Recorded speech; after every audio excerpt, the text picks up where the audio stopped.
G'day guys and welcome back today to another video on the Davies channel. Today we are talking AFL trades. We get to that point of the year where some players aren't signing contracts, some are coming to the end of their deals, and the market is just bubbling away nicely. The trade period is such a fun time of year for all footy fans to see who your club can get, etc. So today we're going to talk about the most likely trades to happen, not just rumours, ones that I genuinely think we will see this upcoming off-season. There was a great article on afl.com.au and a great podcast by Riley Beveridge and Cal Toomey. They cover all the trade and all the draft stuff better than anyone. So I got a lot of my information from this video from them. So go and check out Gettable, the podcast. Those two just absolutely kill this stuff. There's a large majority of the audience that isn't subscribed to the Davies channel. So if you are enjoying the content and want to see more AFL content, make sure you hit that subscribe button, leave a like if you enjoy the video, and comment down below who you expect to be traded this offseason. Let's get into it. The most likely player that I expect to get traded in this upcoming offseason is Harry Petty of the Melbourne Demons. Obviously had a lot of interest from Adelaide last year. I think they were willing to table 2 first-round picks for him, which I think is pretty ludicrous.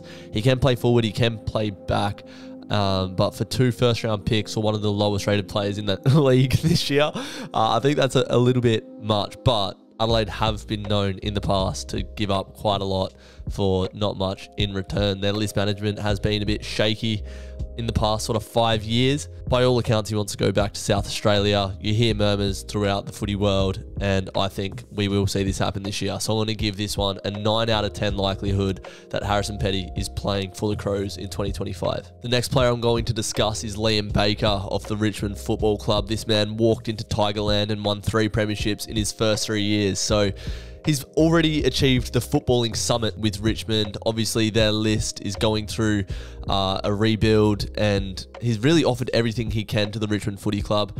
They've offered him a massive deal to probably keep him there for the rest of his career and probably become the captain of the club in the future. So we could say at the Tigers, but I think it's more likely that he moves on and goes back to his home state of WA. I think he's a Newman boy, grew up a West Coast fan, and I believe that there are deals being offered from Freo and West Coast. I think he fits into Freo's general list demographic a little bit better.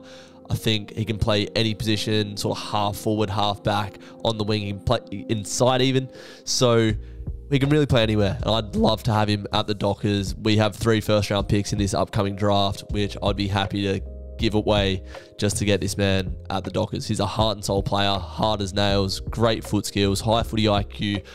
I love him, and I'd really like to have him at the Dockers. I don't know if West Coast will be able to offer as much, and obviously they're probably in a similar position as the Tigers are. So I think we see Liam Baker come to the Dockers at the end of the season, and I'm going to give it a 7 out of 10. The next player is Josh Battle of the St Kilda Footy Club. He does have a deal on the table from St Kilda, but all signs point to him leaving. He's a highly underrated defender, and he has interest from multiple Melbourne clubs, including Hawthorn and the D's. I think Hawthorn is one of the biggest destination clubs in the AFL at the moment. The excitement that we've seen in the past 2 months, the direction that they're going, I think Sam Mitchell's one of the best coaches in the AFL. They've got the culture there, and I think that will be very enticing for Josh Battle. I think Hawthorn are probably closer to a sustained period of success than the D's are. I reckon we see Josh Battle in a Hawks jumper next year. I'm going to give this one a 7 out of 10. Heading up to the Gold Coast now, and I'm going to talk about Alex Davies, who a few years ago was an absolute gun. He's great around the contest, hard at it, ball winner, but obviously just can't crack a game when you've got Tuke Miller, Noah Anderson, you know, Matt Rao, Flanders, Fearing. They're stacked. They're stacked in the midfield, and this gun can't get a game. So he is going to be getting a lot of interest from other clubs this off-season. I think we see him make the move down to Melbourne. I'm not sure which club, but I think Melbourne could use a little bit of midfield depth, probably Richmond as well, maybe the Saints. I think he'll receive plenty of interest this upcoming off-season. He's had enough of the Gold Coast, I reckon. I think we see Davies move, 7 out of 10 that he makes the move, just not sure where. Staying at the Gold Coast Suns, and one of their most reliable players over the past bloody 4 years has been Ben Ainsworth. This guy is as good a small forward as you'll get. Probably a top 10 small forward in the comp. Really reliable finisher, really tough. Essendon seem to be really keen on him, and I think that's a position that Essendon really need, that small to mid-size forward, which would definitely bolster their attacking ranks. So I'm going to say that Gold Coast do their absolute best to make him stay, although they have a lot of young players coming through that might be vying for that spot. I reckon Damien Hardwick wants him. This one's going to be a tough one, so I'm going to give it a 6 out of 10 that we see Ben Ainsworth move probably to the Bombers. One of the biggest talking points of this off-season is going to be where Bailey Smith goes. He hasn't played footy in a long time with that ACL injury, but when he's on, this kid is one of the best players in the competition. When you go and watch Bailey Smith play, he's just one of those players that leaves you in awe. I genuinely think this guy could be one of the best of the generation up there with your Dacos's, Sheezels, that next generation of talent coming through. Obviously a little bit older, has had a lot of interest from Hawthorn, Geelong, and a little bit from Collingwood as well. Probably more likely to go to Hawthorn or Geelong. I think it makes more sense for him to go to Hawthorn. Again, a destination club. I think he fits the age profile of that list. He can play in the midfield, he can play on the wing, he can play anywhere, and to be honest, he'll push anyone out of the side because he's that good. If he went down to Geelong, he's out of the city. We know he's a bit of a rock star. Are you going to be a rock star down in Geelong? I feel like Geelong are going to enter somewhat of a list, not rebuild, but reshuffle, and they're a while away from premiership success compared to the Hawks in my mind. I reckon he wants to play at the MCG, stay in Melbourne, and play for the Hawks. Grew up a Hawks fan as well. So I'm going to say that Bailey Smith is an 8 out of 10 to move, but it's 50-50 whether he joins the Hawks or the Cats. And lastly, I want to discuss Chad Warner of the Sydney Swans. This guy is in All-Australian career best form, one of the best midfield explosive runners in the AFL at the moment. Hits the scoreboard, gets plenty of the footy. Just a really damaging player. And the rumours are that he wants to go home. I reckon there's a bit of girlfriend about this one. You see it all the time.